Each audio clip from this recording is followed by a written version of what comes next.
नमस्कार।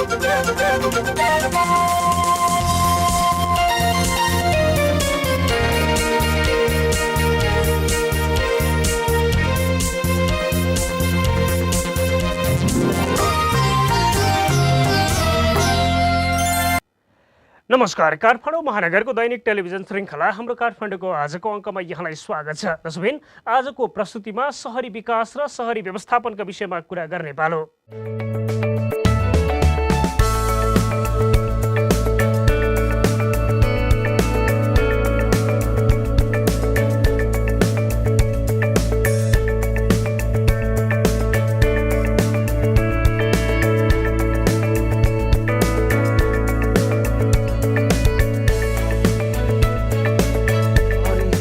कार्यान्वयन भनेको त्यहाँ अलिकति घच्चमच्च हुन्छ। दर्शकबिन, सहरी समृद्धि पूर्वाधारमा झल्किन्छ। नेपालको काठमाडौँ लगायत अन्य सहरहरूमा पूर्वाधारको अवस्था के छ, यसलाई कस्तो बनाउनुपर्छ विषय विश्लेषण गर्ने प्रयत्नमा छौँ आजको प्रस्तुतिमा। आजको प्रस्तुतिमा कुराकानीका लागि हामीसँग हुनुहुन्छ प्रोफेसर डाक्टर सूर्यराज आचार्य। कार्यक्रममा यहाँलाई स्वागत छ। नमस्कार। नेपालका सहरहरूमा धेरै लगानी भइसकेको छ अहिलेको सन्दर्भमा। हजुर, काम पनि भइरहेको छ, तर जनताले जे चाहेका छन्, नागरिकलाई जति आवश्यक पर्ने हो त्यति पूर्वाधार तयार हुन सकिरहेको छैन।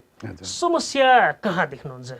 समस्या अघि यहाँले धेरै लगानी भन्नुभयो, सरकारकै तर्फबाट त्यत्रो लगानी भएको त होइन, तर निजी क्षेत्रको लगानी। जस्तो सहरभित्र हामी हरेक परिवारले हाम्रो आकाङ्क्षा ठुल्ठुला घर बनाउँछौँ, महँगा घर बनाउँछौँ, सजाएर बैठक कोठाहरू बनाउँछौँ, त्यो पनि लगानी हो। तर त्यो अनुसारको सहरको जुन सेवा हुनुपर्ने, सुविधा हुनुपर्ने, नागरिक बिहान उठेदेखिबाट बेलुकीसम्म आधारभूत सुविधामा कुनै चिन्ता नगरिकन उत्पादकत्व काममा लाग्नुपर्ने जुन सहरको आधारभूत काम हो, त्यो चाहिँ हुन नसकेको हो। भनेको सहर ठुलो देखिनुमा निजी क्षेत्रको लगानी चाहिँ बढी छ। निजी क्षेत्रको पक्कै पनि, निजी क्षेत्रको अझ भनौँ, निजी क्षेत्रको सङ्गठित निजी क्षेत्रको भन्दा पनि हाउसहोल्ड लेभलको एउटा निजी परिवारको तहको लगानी बढी छ। जे हुनुपर्थ्यो त्यो हुन नसक्नुको कारण चाहिँ के देख्नुहुन्छ? मूल कारण के हो भने यहाँले भन्नुभयो जस्तो एउटा समृद्ध सुविधा सम्पन्न सहर विकासको लागि हरेक सरकारको, केन्द्रीय सरकारको, स्थानीय सरकारको अनि सङ्गठित निजी क्षेत्र जुन हामी कर्पोरेट सेक्टर भन्छौँ, त्यसपछि परिवार तहको, निजी व्यक्तिगत तहको, ती सबैको आफआफ्नो भूमिका हुन्छ त्यसमा। र एउटा चाहिँ के भने त्यो आफआफ्नो भूमिका संयोजन गर्ने काम नीतिगत तहको हुन्छ। नीति केन्द्रीय सरकार अथवा स्थानीय सरकारको नीतिले त्यो सहरको स्वरूप कस्तो हुने, अहिले मात्र होइन, त्यो हामी जुन सहरी योजना भन्छौँ नि, त्यो योजनामा 50 वर्षपछि हाम्रो सहर कस्तो हुन्छ भन्ने एउटा स्पष्ट खाका सुनिश्चितताका साथ दिनु सक्नुपर्छ। अनि त्यो दिएपछि के हुन्छ भने तपाईँले 50 वर्षपछि यो सहर यसरी डेभलपमेन्ट हुन्छ, कमसेकम मोटो तस्बिर छ नि, त्यो आउने भएपछि अनि सङ्गठित क्षेत्रले आत्मविश्वासका साथ लगानी। अलिकति पछाडि फर्केर हेर्ने हो भने 2028 सालमा काठमाडौँ उपत्यकालाई यदि केन्द्रमा राखेर हेर्ने हो भने एउटा योजना तयार भएको देखिन्छ। त्योभन्दा पछाडि पनि समय समयमा कहिले आवधिक योजनाका नाममा, कहिले विभिन्न अन्य प्रयोजनका नाममा योजनाहरू चाहिँ तयार भएका छन्। योजना तयार हुन्छन्, फेरि कुनै एक ठाउँमा लगेर थन्किन्छन्, कार्यान्वयनमा आउँदैनन्, सरकारवालाहरूको समक्ष पनि पुग्दैन त्यो। समस्या के हो? समस्या मूल के हो भने हेर्नुहोस्, कहीँ पनि नेपाल मात्र होइन, संसारभरसँगै के हुन्छ भने खास गरी अब काठमाडौँको यहाँले कुरा गर्नुभयो नि, राजधानी सहर जस्तो भनेको त्यो निजी एउटा व्यक्तिगत सम्पत्ति पनि त्यहाँ केन्द्रित भएको हुन्छ। राजनीतिक रूपमा सबभन्दा पहुँचवाला व्यक्ति पनि त्यहीँ बस्छन्, उनीहरूको जग्गा सम्पत्ति पनि त्यही हुन्छ। र सहरी योजना कार्यान्वयन भनेको त्यहाँ अलिकति घच्चमच्च हुन्छ। सरकारले साँच्चीकै सहरलाई सुन्दर बनाउने हो भने त्यहाँ केही मान्छेलाई अलिकति, फेरि लङ टर्ममा मर्का पर्ने होइन, तत्कालका लागि केही मर्का पर्ने, कसैको जग्गा जाने, यो जाने भन्ने हुन्छ। अब भइदियो के भने हेर्नुहोस्, पञ्चायतदेखि नै हाम्रो अलिकति हुन त पञ्चायतमा राम्रो विकास भयो भन्ने एक किसिमको अहिले न्यारेटिभ पनि छ। तर मलाई चाहिँ नि त्यो म अलिकति मेरो विमति के छ भने भौतिक विकासको खाका बनाउने कुरा चुकेको, खास गरी सहरी विकासको लागि भन्यो भने त अझ बढी चुकेको पञ्चायत नै हो। हेर्नुहोस्, एकदम पञ्चायत नै हो। 25 साल, 28 साल, 30 सालसम्ममा हामीले काठमाडौँको भन्नुहोस् न, कमसेकम बाटोको राइट अफ वेहरू, रिङ रोड बनाउँदाखेरि चिनिया सरकारले बनाइदियो, 50 मिटरको त्यहाँ राइट अफ वे कायम गरिदियो र अहिले हामी 4 लेनको 6 लेनको कुरा गर्दैछौँ। त्यही पञ्चायतले यो बुढा नीलकण्ठ जाने अथवा चाहिँ हाम्रो चाहिँ कुपनडोलको बाटो अथवा अहिले जुन के भन्छ थानकोट जाने बाटो, यिनलाई पनि त्यतिखेरै स्पष्ट जसरी रिङ रोडको राइट अफ वे हामीले चाहिँ नि कायम गरेको थियौँ त्यसरी नै ठुल्ठुला बाटा मात्र कायम गरिदिएको भए पनि धेरै सास फेर्न सकिने रहेछ। बुझाइमा तलमाथि हजुर, नागरिकहरूले पनि त सहरी व्यवस्थापनलाई राम्ररी बुझ्न नसकेको जस्तो देखियो नि।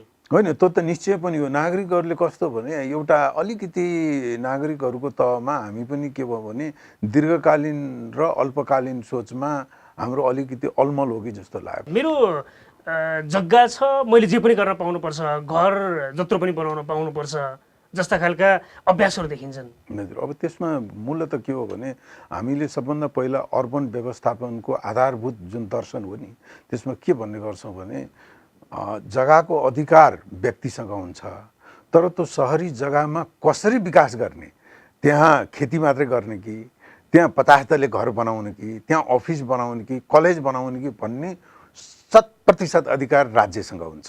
त्यो राज्यले हामी भू उपयोग नीति भन्छौँ नि, हो अघि मैले पञ्चायतकोमा भने नि त्यहीँदेखि नै हामी के गर्दैछौँ भने पञ्चायतको कालमा पनि अलिकति राजनीतिक पहुँचला मान्छे राजधानीमै बस्थे अनि त्यस्तो नीति बनाउँदाखेरि सबैलाई अलिक सहज हुँदैन थियो। त्यसकारण त्यो नीतिहरू हेर्नुहोस् त, त्यो त्यतिखेर बनाएको अहिले बाटो चौडा गरेको त त्यतिखेरकै ऐनकोले हो नि।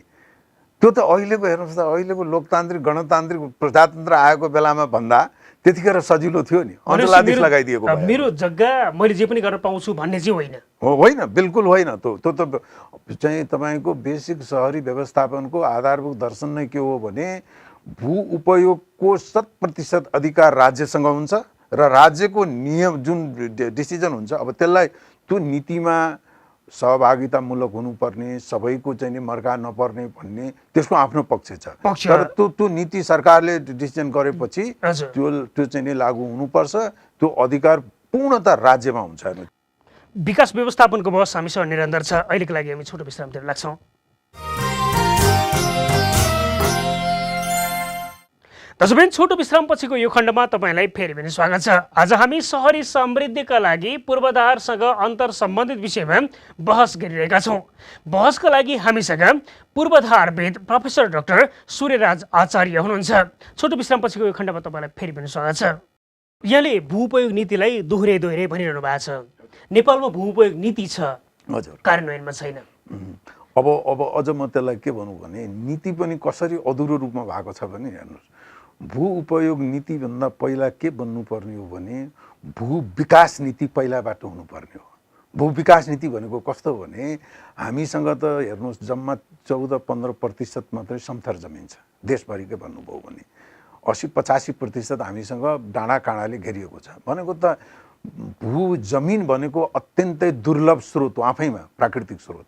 अनि त्यस्तोमा हाम्रो योजना कहाँबाट सुरु हुनु पर्थ्यो भने देशभरिकै हामीसँग भएको समथर जमिन कति छ त्यो जमिनलाई कसरी विकास गर्ने, त्यो भू विकास हो, ल्यान्ड डेभलपमेन्ट भन्छौँ। अनि भू विकासको एउटा खाका भइसकेपछि अनि भू उपयोग भनेको नियन्त्रणमुखी नीति हो। हेर्नुहोस्, हामीले के गऱ्यौँ भने पहिले नियन्त्रणमुखी नीतिको बहस गऱ्यौँ। अब त्यो नियन्त्रण नीतिमुखी हुने बित्तिकै जनताले के गर्यो, प्रतिक्रिया गर्यो। हेर्नुहोस्, तपाईँ भू विकास नीति हुँदाखेरि विन विन हुन्छ। त्यसमा हामीले त्यो जमिनको त्यसको के भन्छ जमिनको उपयोगिता र त्यसको जुन भ्यालु हुन्छ नि, जमिनको भ्यालुलाई नै पहिला बढाइदिने, जमिनको भ्यालु बढाइदिएपछि अनि नियन्त्रण गर्ने, त्यो सन्तुलित हुन्थ्यो। तर हामी कहाँ त्यो एकदमै सोलो डोलो बुझाइ भयो, सोलो डोलो भयो, खास गरिकन राजनीतिक तहमा।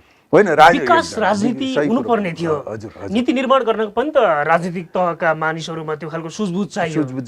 त्यो सुझबुझ विकास यहाँहरू जस्तो विज्ञले पनि गरिदिनु पर्थ्यो होला, अथवा उहाँहरूले आफै पनि अध्ययन गर्नु पर्थ्यो होला। राजनीतिक तहको समस्या चाहिँ कहाँ देख्नुहुन्छ?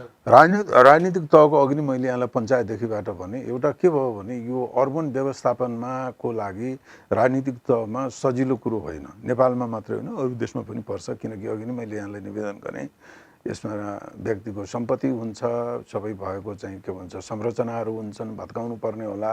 त्यसैले राजनीतिक तहमा कस्तो भइदियो भने त्यो एउटा राजधानी सहर अथवा देशकै चाहिँ दीर्घकालीन एउटा फ्युचर नदेखेर तत्काल आफ्ना भोटरहरूको अथवा तत्काल आफ्नो निहित सानो साँगुरो वर्गको स्वार्थ मात्रै हेर्ने प्रवृत्ति पञ्चायतदेखि नै रह्यो होइन। अब जस्तो उदाहरणको डाक्टर बाबुराम भट्टराईको पालामा सहर चौडा गर्ने भनेपछि यहीँका प्रतिपक्षीका अरू दलहरूका एकदम जिम्मेवार नेताहरू डोजरको अगाडि गएर सांसद नै सुत्नु भयो। हेर्नुहोस् म त यहाँलाई के भन्छु भने अब त्यो पनि त्यो अहिलेको सायद 10-15 वर्षपछिको माओवादीको सरकार भएको भए उहाँले पनि सक्नुहुन्थेन होला, किनभने त्यतिखेरसम्म माओवादी सर्वहारा नै अलिअलि सर्वहारा नै थियो र उहाँहरूका त्यो बाटो भट्काउँदाखेरि उहाँहरूका भोटर कम पर्थे, त्यसैले गर्दा सायद सक्नुभयो होला। अलि धेरै उहाँहरूका भोटर पनि अलि धनीमनी भएर सरकार सहरमा बस्ने भएका भए उहाँहरूलाई पनि दबाब आउँथ्यो, डाक्टर बाबुराम भट्टराईले पनि दबाब आउँथ्यो, सक्नुहुने थिएन। त्यसैले हाम्रो कस्तो भयो भने राजनीति गर्ने र राजनीतिक तहमा जाने हाम्रा नेताहरूमा एक किसिमको सामाजिक सम्भ्रान्तता देखिनु पर्यो कि आफ्नो व्यक्ति, आफ्ना भोटर, आफ्नो दल मात्रै नभएर दीर्घकालीन रूपमा देश र समाजको हित हेर्न सक्ने क्षमता राजनीतिक नेतृत्वमा आउनुपर्छ। हामीले डेभलपमेन्ट प्याटर्नमा काठमाडौँलाई केन्द्रित गरेर कुराकानी गरिरहेका छौँ। यहाँले केही वर्ष अगाडि दक्षिण एसियाली मुलुकहरूलाई मेगा सिटी ठुला सहरहरू बनाउनका लागि के गर्नुपर्छ त्यसका चाहिँ अन्तर्निहित वस्तुहरू अथवा अन्तर सम्बन्धित विषयहरूमा अध्ययन गर्नुभएको थियो। दक्षिण एसियाली मुलुकहरूमा काठमाडौँलाई कसरी पाउनुभयो र अन्य मुलुकहरूसँग कसरी दाँचो गर्नुहुन्छ? अब खास गरी यो धेरै अब यो सहरहरूको एसियाली सहरहरूको जुन एकदम विशेष हामी चाहिँ के भन्छ एउटा जुन क्यारेक्टरिस्टिक चरित्र भनौँ त्यो चरित्रमा एसियाका धेरै देशहरूको मिल्दाजुल्दा छन्। तपाईँ काठमाडौँ भन्नुहोस्, ब्याङ्कक भन्नुहोस्, अथवा अब न्यू दिल्ली त अलि पुरानो न्यू दिल्ली भन्नुहोस्, नयाँ न्यू दिल्ली भन्दा ढाका भन्नुहोस्, जाकर्ता भनेपछि लगभग उस्तै प्रकृति आउँछ। त्यसमा कस्तो भने साँघुरा सडकहरू अनि सडकसँग जोडिएर चाहिँ सडक विकास भएपछि त्यही सडकसँग जोडिएर लामो हामी रिबन टाइप डेभलपमेन्ट भन्छौँ हैन। अनि कुनै अलिकति अव्यवस्थित तवरले योजनाबद्ध नभइकन अनि सहर चाहिँ आफ्नै स्वरूपमा चाहिने सहर विकास हुँदै जाने अनि सहरमा त्यो विकाससँग सहरी योजनाकारहरू सन्तुष्ट पनि नहुने तर त्यो विकास सँगसँगै पनि जाने अनि सानातिना यहाँ सुधार गर्दै चाहिँ त्यसलाई सहरलाई राम्रो बनाउनु पर्ने। पोलिटिकल पोइन्ट अफ भ्यूबाट केही समानता र केही असमानताहरू थिए होला नि, जस्तो चाहिँ यहाँनिर कसैले एउटा चाहिँ समूहले कुनै काम गर्दाखेरि साझा हितकै भए पनि राजनीतिक दबावमा काम रोकिन्छ। अन्य मुलुकहरूमा त्यस्तो अवस्था छ?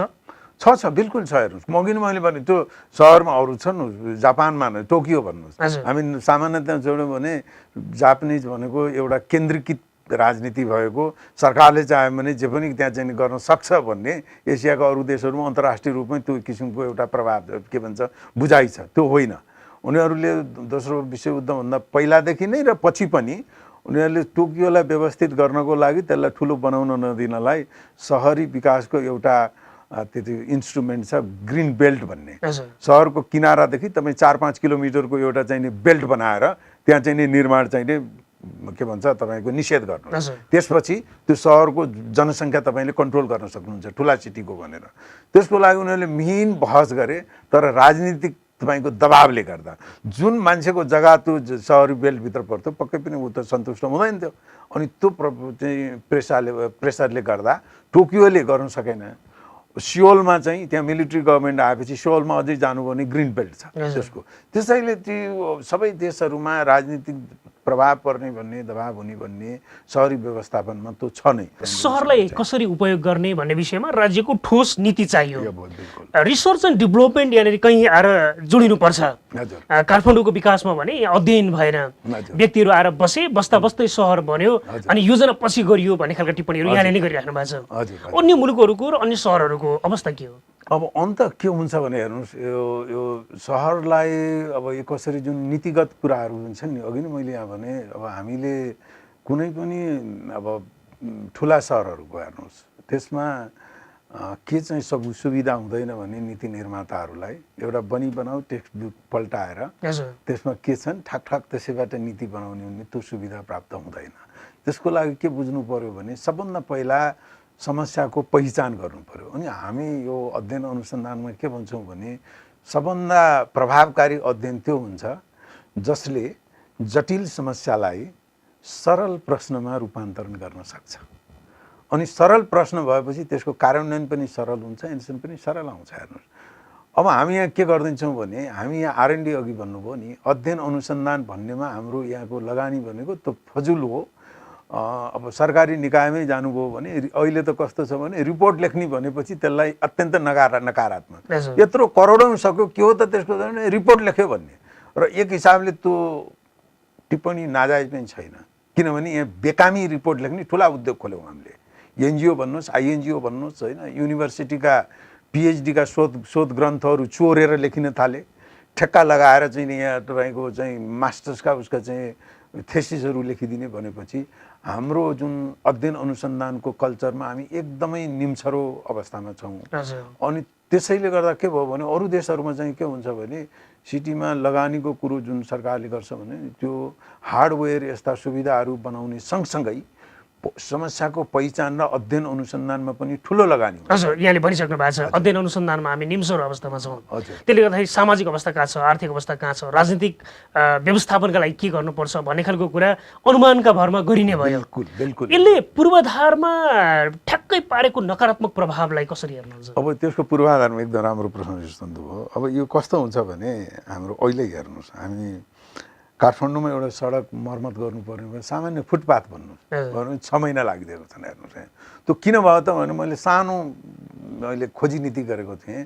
हाम्रो यहाँ के भने जुन सडक सम्बन्धी हाम्रा निकाय छन्, नगरपालिका भन्नुहोस् अथवा सडक विभाग भन्नुहोस्, यहाँ हाम्रो दूरदराजको गाउँको एउटा बाटोलाई मर्मत गर्ने हाम्रो कार्यशैली, ठेक्का पद्धति, निर्माण पद्धति भन्नुहोस् र यहाँको काठमाडौँको मुटुको किङसयको बाटोको फुटपाथ गर्ने एउटै पद्धति छ। हेर्नुहोस् अब त्यो कुरो किन भयो त भने हामी सामान्य अध्ययन अनुसन्धान रिसर्च गर्ने हो भने त्यो दुईटा अलग अलगै पद्धति हुनुपर्ने हो। हेर्नुहोस् यहाँ त के हो भने काठमाडौँको राजधानीको सिटीको बाटोहरू तपाईँले नागरिकले थाहा नपाइकन त्यो मर्मत हुनुपर्ने हो। राति 8 बजेबाट सुरु गर्यो, बिहान 4 बजेमा, किनकि 500 किलोमिटर बाटो पिच गर्नलाई त्यत्रो ठुलो समय लाग्दैन।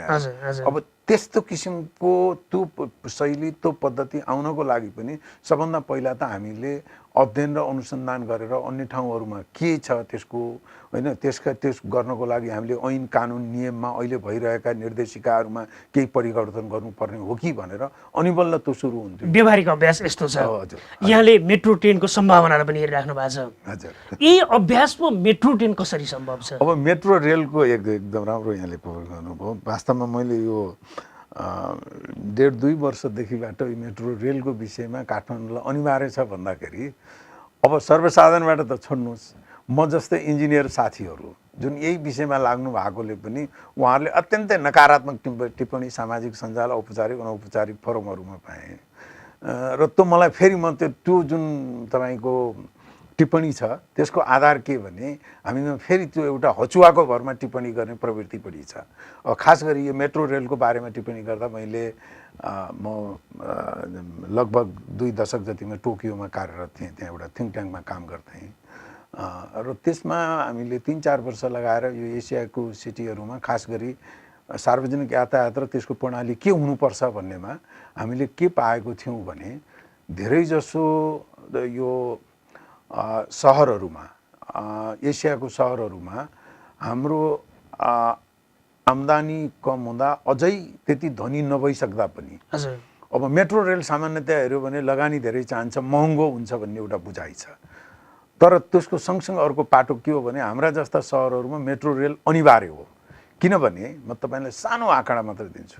हामी अर्बन प्लानिङकोमा जुन हाम्रो यातायातको बाटाघाटाहरूको कतरा चाहिन्छ भन्ने थम रुल भन्छौँ इन्जिनियरहरू, त्यो चाहिँ 20%, तपाईँले 20 देखि अब 30% पनि छन्। सहरको सम्पूर्ण क्षेत्रफलको कमसे कम 20%, 5 भागको 1 भाग तपाईँले बाटोको लागि छुट्याउनुपर्छ। अनि बल्ल तपाईँको सहरको आगमनहरू होइन, ट्राफिक चाहिँ नि यति मात्रै यहाँबाट आउँदा 2 घन्टा लाग्यो नि भन्ने त्यस्तो हुनु हुँदै पर्दैन त्यसको। अब हाम्रो अवस्था के हो भने हामीसँग 7 र 8% मात्रै छ काठमाडौँमा। त्यो चाहिँ भनेको त हाम्रा बाटाघाटाहरू साउरू त हामीले देखिरहेकै छौँ। अब अर्कोतिर अहिले हाम्रो जुन गाडीहरू, मोटरसाइकलहरू, जुन सवारी साधन छन् नि एकदम बढे भन्ने अखबारमा देख्छौँ। हामी त अहिले त बल्ल सुरु गरे आउँ। हेर्नुहोस् हाम्रो चाहिँ तपाईँको 1000 पपुलेसनमा गाडीको हुने 35-40 जना मान्छे पनि छैन र विकास हुँदै जाँदाखेरि त्यो 400-500 पुग्छ। अहिलेको गाडीको भन्दा कमसेकम 10 गुणा बढी त्यो स्वाभाविक मानिन्छ। त्यस्तो भयो भने त तपाईँ इमेजिन गर्नुहोस् हाम्रो यहाँको चाहिँ तपाईँ एउटा चोक पार गर्नलाई 2 घन्टा 3 घन्टा ट्राफिक जाममा फस्ने हुनसक्छ। त्यसैले कमसेकम अब यो मेट्रो रेलको अघिको कुरा गर्नु भने हामीले हाम्रो अवस्था हेर्दा अहिले झट्ट हेर्दाखेरि ओहो अहिले हामी चाहिँ नि सामान्य एउटा गोरेटो बनाउन नसक्नेले मेट्रो रेलको कुरा गर्ने भनेर सोच्दाखेरि पनि हुन्छ। तर अर्कोतिरबाट हेर्दाखेरि अब हाम्रो अहिले भन्नुहोस् न काठमाडौँमा एउटा 4वटा कोठाको एउटा फ्ल्याट 2 करोडसम्म बिक्री हुन्छ। तर किङसोएको जग्गाको तपाईँ भ्यालु कम्पेयर गर्नु भने संसारका महँगा जग्गाको भ्यालु पर्ने होइन बम्बईदेखि टोकियोसम्ममा कम्पेयर हुन्छ भन्ने आँकडा मैले एउटा हेरेको थिएँ भने। अनि त्यसैले अब हामीले एउटा भविष्यको काठमाडौँको लागि हेर्ने हो भने मेट्रो रेलको पूर्वाधारलाई यो अत्यन्त महँगो हो, जटिल हो भनेर त्यो लेभलमा सोच्नु आवश्यक छैन। र योभन्दा मैले एउटा के टिप्पणी गर्नै पर्छ भने हामीले बहस गर्ने के हो भने मेट्रो रेल चाहिन्छ कि चाहिँदैन भन्ने होइन, कति किलोमिटर चाहिन्छ, कति किलो हामीलाई 500 किलोमिटर चाहिने हो कि 200 किलोमिटरले हुने हो कि अथवा 3वटा मात्रै लाइन 70-75 किलोमिटरकोले हुने हो, त्यसमा बहस गर्न सक्छ। त्यो सार्वजनिक रूपमा टिका टिप्पणी गर्नेहरूले अध्ययन गर्नु पर्यो नि हैन? अध्ययन गर्नुभयो, यो राजनीतिक दलका मानिसहरूले बिना अध्ययन टिका टिप्पणी गरेको देखिन्छ। हो म त्यसैमा तपाईलाई भन्दैछु हामीले यसमा हामीले केसम्म निकालेको थियौँ भने म 1 दर्जन प्रोफेसरहरूको मेरो टिममा थियो। हामीले त्यसमा के निकालेको छौँ भने एसियाली देशहरूमा कुन बेलामा हो, कुन अवस्थामा मेट्रो चाहिन्छ चाहिँदैन। मैले तपाईँलाई पोखरालाई मेट्रो चाहिन्छ भनेको छैन।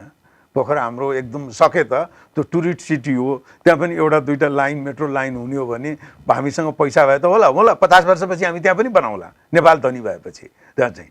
तर काठमाडौँको केसमा चाहियो जस्तो तपाईँ अहिले बुढा नीलकण्ठबाट सातो बाटो अथवा जाने नम्बर 1 लाइन भन्नुहोस् नर्थ साउथको लाइन, त्यो यस्तो तपाईँको अहिलेकै उसमा हेऱ्यौँ भने त्यो यस्तो गोल्डन कोरिडोर छ कि तपाईँले त्यो एउटै लाइनले लगभग हाम्रो त्यहाँ हेर्नुहोस् त तपाईँले सुरु गर्नुभयो भने टिचिङ हस्पिटल, प्रधानमन्त्रीको कार्यालय, राष्ट्रपतिको कार्यालय, अनि त्यो सिंहदरबार पनि पास भएर आउँछ, सबै एमबेसी त्यहाँ पर्छन्। अनि त्यसपछि हाम्रो इन्जिनियरिङ क्याम्पस युएनडिपीको जाउलाखेलमा आउनुभयो भने भनेको लगभग 50% हाम्रा जुन सहरका मुख्य अड्डा त्यहाँ त्यही बाटोबाट हुन्छ। तपाईँको कहीँ पनि हेर्नुहोस् एउटै लाइनले त्यत्रो कभर गर्ने भन्ने बहुत कम पाइन्छन्। त्यसपछि रिङ रोड वरिपरिको हेर्नुहोस् त्यो ढिलो चाँडो हामीलाई चाहिन्छ। अर्को पूर्व पश्चिम सूर्यविनायकदेखि तपाईँ कलङ्की हुँदै थानकोटसम्म जाने यी 3वटा लाइनको लागि हामीले अहिलेदेखिबाट तयार गरेर 10 वर्षभित्रमा पहिलो लाइन खोल्ने योजना गरेर गर्नुपर्नेलाई अब ढिलो भइसकेको छ। त्यसपछि 4थो लाइनको लागि हामीले त्यहाँ ठुला बस चलाउने हो कि अथवा अरू कुनै प्रविधिको हो कि त्यसमा छलफल गर्न सक्छौँ। हजुर, हामी कार्यक्रमको अन्त्यमा आउन लागेका छौँ। पूर्वाधारसँग सम्बन्धित धेरै अन्तर सम्बन्धित विषयहरू छन्, हामीले नियमित बहसको विषय बनाउनु पर्नेछ। आजको कार्यक्रमको अन्त्यमा जनसाधारण नागरिकको शहरी पूर्वाधारमा दायित्व र सरकारको नीतिगत योजना र लगानी यसको मर्जिङ यसलाई कहाँनिर ल्याएर संयोजन गर्न सकिएला, अहिलेको अवस्थालाई कसरी विश्लेषण गर्न सकिएला? नागरिकहरूले अब यो हाम्रो राजधानी सहर अथवा अन्य कुनै पनि सहरको भविष्यमा त्यो सहरको सेवा अवस्था नराम्रो हुने कुरो हामीले सरकारलाई मात्र होइन कि सबभन्दा बढी नागरिकलाई घाटा हुन्छ। त्यसकारण सरकारले कुनै एउटा भविष्यलाई दूरदृष्टि गरेर सरकारले कुनै योजना ल्याउँदा नागरिकहरू सहयोगी भइदिनुपर्छ। अब यो मेट्रो नै ल्याउँदा कसैको अलिकति 2 मिटर जग्गा लिनुपर्ने होला, कुनै जग्गा अधिग्रहण गर्नुपर्ने होला भन्यो भने त्यसलाई नागरिकहरूले प्रतिक्रियात्मकै भएर त्यसलाई विरोधै गर्ने त्यो नभइकन भविष्यलाई हेरेर यसले त मेरो पनि जग्गाको भाउ 10 वर्षपछि 3 गुणा बढ्छ। त्यसको साइकोलोजी चाहिँ कहाँ हो भने म विस्थापित हुन्छु अरू स्थापित हुन्छन्, म विस्थापित भएर अरूलाई किन स्थापित गर्ने भन्ने हो नि। हो, यो सही कुरा भन्नुभयो। त्यसमा नागरिकको एउटा मनोविज्ञान सकारात्मक हुनु पर्यो। अनि सरकारले के गरिदिनु पर्यो भने कुनै पनि पूर्वाधार विकास अथवा शहरी विकासका आयोजनामा एउटा सम्भावना के हुन्छ भने एक थरी मान्छे उत्पातै गेन हुने, लाभ पुग्ने ती योजनाबाट, अर्का थरी मान्छेलाई अलिकति अन्याय पर्ने त्यस्तो सम्भावना हुन्छ। तर नीतिगत तहमा सरकारले स्मार्टली त्यसको समाधान खोज्ने हो भने त्यसलाई मिलाउन सकिन्छ। लाभ पाउनेबाट अलिकति थोरै चाहिँ लिएर ट्याक्स अथवा कुनै तरिकाले उनीहरूबाट लिएर त्यसलाई जुन अन्यायमा परेको छ नि त्यसलाई क्षतिपूर्ति दिने त्यो चाहिँ नीतिगत तहमा वर्कआउट गर्नुपर्छ। हेर्नुहोस् अब किनभने त्यो पुरै विस्थापित गर्ने कसैलाई कङ्गाइलै बनाउने अर्कालाई चाहिँ नि अरबपति नै बनाउने भन्ने सरकारी नीतिहरू त्यसरी जानु हुँदैन। त्यसमा सरकारले अलिकति फाइन ट्युनिङ गर्नु पर्यो, मिलाउनु पर्छ। अनि नागरिक तहकोमा अलि सकारात्मकबाट हरेक कुरालाई सरकारको प्रतिक्रियात्मक हिसाबले मात्रै नभइकन सहयोगी भयो भने अझै पनि हामी धेरै म यहाँलाई के मात्र भनौँ भने अन्तिममा सजिला हस्तक्षेपबाट अघि मैले यहाँलाई भने नि सबभन्दा पहिले हामीले समस्यालाई आवश्यकभन्दा जटिल नबनाऊ। त्यो जटिल समस्या छ तर त्यसलाई सरल प्रश्नमा ल्याउँ अनि सरल प्रश्न भएपछि काम गर्न पनि समाधान सजिलो पनि हुन्छ। हस्, धेरै धेरै धन्यवाद। यहाँले आज हाम्रो स्टुडियोसम्म आएर धारणाहरू राखिदिनु भयो। समृद्ध सहर निर्माणका लागि पूर्वाधार कस्तो बनाउनुपर्छ विचार राखिदिनु भयो। धेरै धेरै धन्यवाद। हुन्छ, यहाँले पनि मलाई मौका दिनुभयो आफ्नो विचार राख्नलाई। धेरै धन्यवाद। Thank you. दर्शकबिन, सहरी पूर्वाधारको सम्पन्नताका लागि अझ पनि धेरै काम गर्न बाँकी छ। हामी क्षेत्रगत रूपमा आवाजहरू उठाइरहनेछौँ। त्यतिन्जेलसम्मका लागि कार्यक्रमबाट आज्ञा चाहन्छौँ। बाँकी प्रस्तुतिहरूकै साथमा रहनुहोला। नमस्कार।